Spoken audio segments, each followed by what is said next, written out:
when I was a young teenager. Yeah, I mean, being hooked on porn has some very bad effects. You know, being dishonest just to be able to pleasure yourself is one of the ugliest things that a young man can do.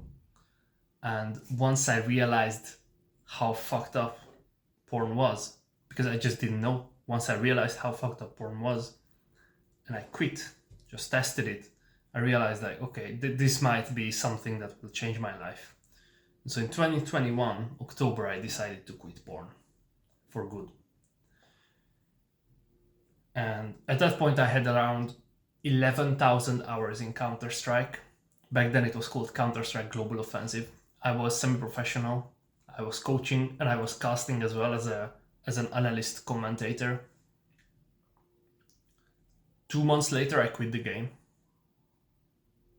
4 months later, I quit coaching Counter-Strike because I realized my brain fog lifted. I realized like I was 23 years old at that time, or 22 years old, and I didn't achieve what I wanted to achieve in my young adulthood, which was to go pro in Counter-Strike. And time was right. You know, I needed to quit and I needed to move on for the next stage of my life that I planned out before, that I had like this vision for my life.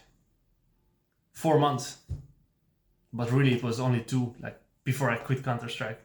It took like 60 days for the fog to lift. It was so obvious that I had to do it, and I just didn't see it. And even after doing that, it took me 1 fucking year to understand what was my next step, which it was business. It took me a whole fucking year. It's insane. That's the power of NoFap, and that's how porn destroys young men, to be honest.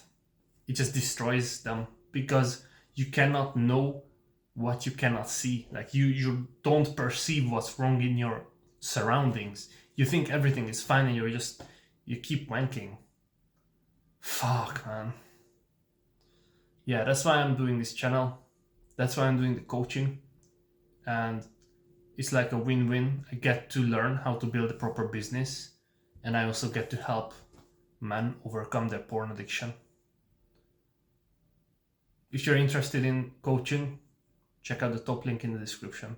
People might say like self-improvement is toxic, but I think the real toxicity is the fact that people are ruining their whole life by spending endless amounts of hours on hours doing stuff they don't enjoy.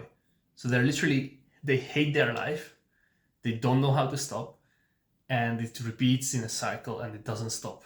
I think that's the real problem, not the fucking whatever Andrew Tate